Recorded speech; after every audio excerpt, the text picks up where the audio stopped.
Saludos a todos. Continuaremos en esta ocasión hablando sobre el tejido excitable, la parte del nervio y músculo. Habíamos empezado a hablar hace 8 días básicamente sobre cómo estaba compuesto el tejido muscular. Mencionábamos que todas las fibras nerviosas, las fibras musculares estaban en su conjunto formando un músculo que iba unido a un tendón, como es la parte macroscópica, pero mencionábamos también que el músculo está formado por dos fibras especiales que son la actina y la miosina. Entonces vamos a repasar un poco sobre las características de estas dos componentes musculares. La miosina, que dijimos que era el filamento grueso, que daba la sensación como que tuviera cabecitas que sobresalen, que es lo que tiene los puentes cruzados, o lo que da, mejor dicho, las puentes cruzados. Tenemos una imagen acá ampliada de la parte microscópica de cómo está conformada la miosina, que son dos cabezas pesadas de proteínas que conforman la cola y la cabeza en sí, que son cadenas ligeras. Entonces, estas cabezas, que son las que sobresalen, son las que dejan los espacios para los puentes cruzados y, por decirlo así, se enganchan con los filamentos de actina para que se pueda llevar a cabo la contracción muscular. ¿Qué me interesa que recuerden? Que el filamento grueso es la miosina y que se caracteriza porque tiene cola y tiene cabeza. Estas cabezas, sus espacios, es lo que dejan los puentes cruzados.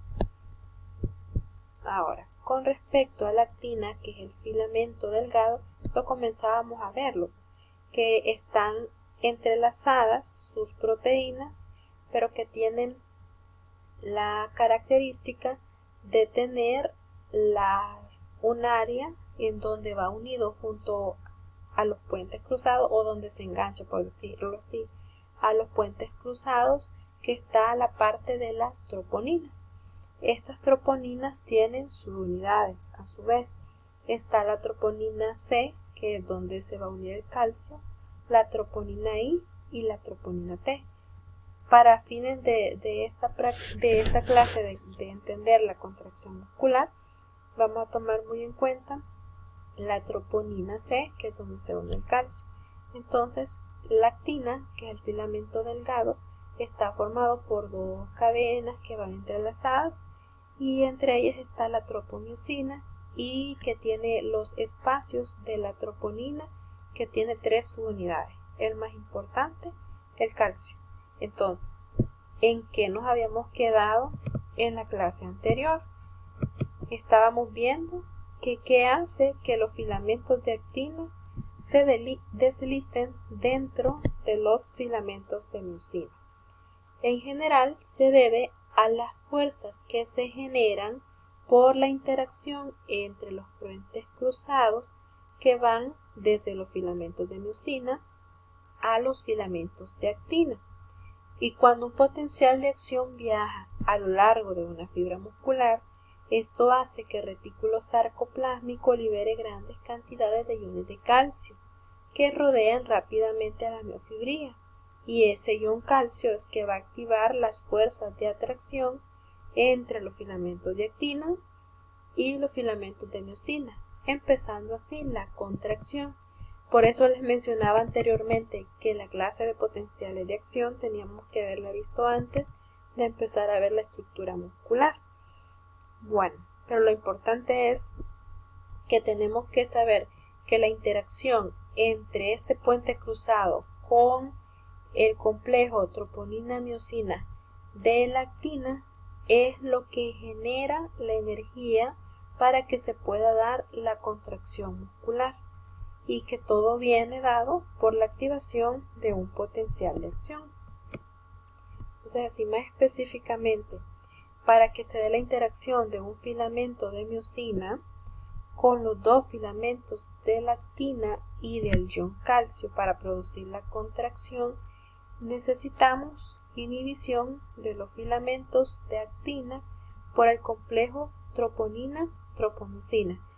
Aquí vemos que es parte de la misma actina la composición de la tropomiosina con la troponina, pero se necesita que este filamento de actina puro, sin la presencia del complejo troponina-tropomiosina, se una instantánea e intensamente a las cabezas de las moléculas de miosina.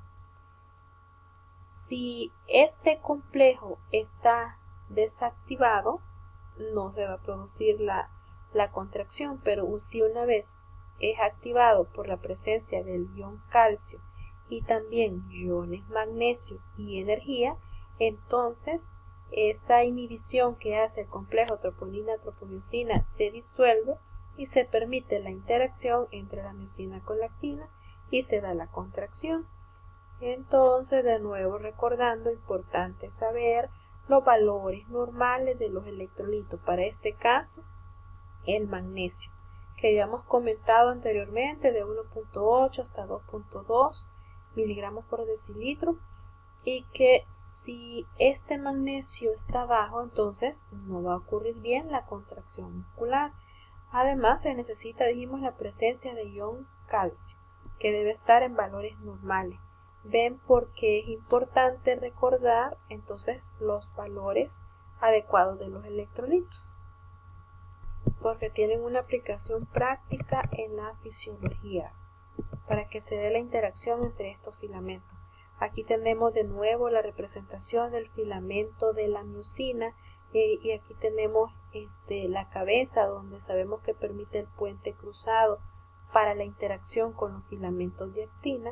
Entonces, cuando el calcio se combina con la troponina C, que ya lo habíamos mencionado, el complejo de troponina probablemente experimenta un cambio en su configuración. Esa acción descubre entonces los puntos activos de la actina, permitiendo de esta manera que atraigan a las cabezas de los puentes cruzados de la miosina y que se produzca la contracción. Entonces, ¿qué necesitamos? Que el complejo de la actina se una con el calcio, específicamente la parte de la troponina C, para que esto genere la atracción a los puentes cruzados, pero necesitamos también la presencia de ATP para que eso pueda ocurrir, y se desplaza esta cabecita de la miosina hacia el complejo de la actina. Luego lo suelta, se va hacia atrás y se vuelve a enganchar. De nuevo lo suelta, se va hacia atrás y lo vuelve a enganchar. Es un movimiento como de piecito. Entonces, ese desplazamiento, aquí está la representación. Tenemos la parte del puente cruzado y cómo se da el movimiento de desplazarse desde atrás hacia adelante, donde van quedando los puntos activos. Y ese moverse hacia adelante es lo que permite pues la contracción muscular. Entonces las cabezas de los puentes cruzados se unen y se liberan a los puntos activos del filamento de miosina, que se necesita que la actina esté unida al calcio para que se pueda generar esto.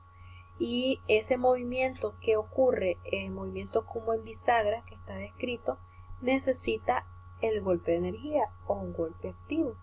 Entonces el desplazamiento de la cabeza hacia el brazo arrastra con ella el filamento de la actina, y este desplazamiento de la cabeza se denomina el golpe activo. Cuando ocurre la unión entre el puente cruzado con el punto activo de la actina, inmediatamente después de ese desplazamiento, la cabeza se separa automáticamente del punto activo. A continuación, la cabeza recupera su dirección extendida y esa posición se combina de nuevo con un punto activo a lo largo de todo el filamento de actina, y después se desplaza una vez más para producir un nuevo golpe activo, y el filamento de actina avanza otro paso. Entonces ese desplazamiento de atrás hacia adelante producido por la presencia del ATP es lo que conocemos como golpe activo y es lo que permite la contracción muscular.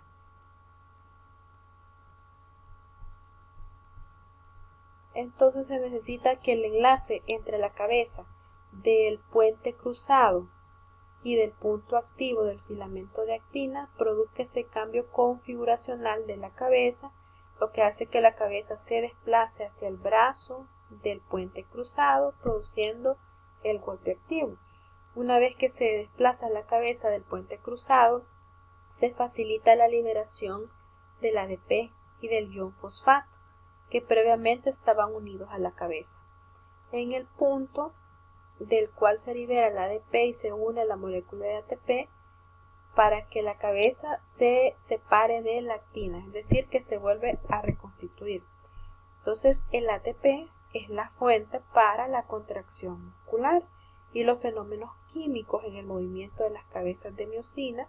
Lo que se activa es la ATPasa de la cabeza de la miosina, que es la enzima encargada de dividir la molécula del ATP, dejando los productos de escisión ADP y el ion fosfato que están unidos a la cabeza de la miosina, y esto es lo que da la energía para que se pueda dar el movimiento de ese puente cruzado por el estado de conformación de la cabeza, que es tal que se extiende perpendicularmente hacia el filamento de actina, pero que todavía no está unida a ella, que dijimos que necesita la presencia del calcio. Otra vez, el movimiento, la representación, que es en bisagra, y que se necesita que el complejo troponina-tropomiosina se una a los iones calcio, que cuando quedan al descubierto los puntos activos para que se pueda dar entonces la contracción. Y mencionamos que todo es dependiente del ATP como fuente de energía para que esto pueda ocurrir. Entonces el desplazamiento, el movimiento en bisagra de la cabeza de la miosina es debido a la presencia del ATP. Y ese movimiento es lo que conocemos entonces como el golpe. Dijimos que era el golpe de calor para que se pueda dar la contracción muscular. Luego continuaremos hablando sobre la sinapsis y la contracción del músculo esquelético, una vez comprendido el mecanismo de interacción entre el calcio y el complejo troponina-tropomiosina, que espero que haya quedado claro.